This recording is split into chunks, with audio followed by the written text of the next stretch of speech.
Люкча.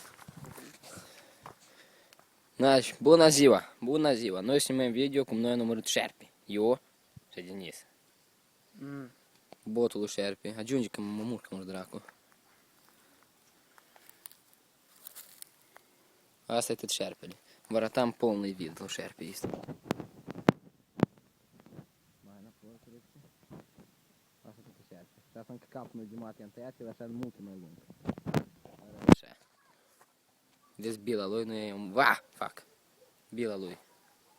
Șerpele ăsta a numărat eu, собственными руками. Denis l-a dobat tot pe urmă cu toporul. Vedeți toporul? Toporul. Și asta sângele, noi am numărat capul lui.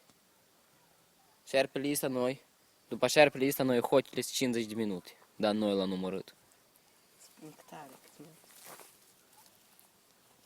Șerpele ăsta are 1,34 m. 1,34 m. Noi am măsurat cu ruletca. Все.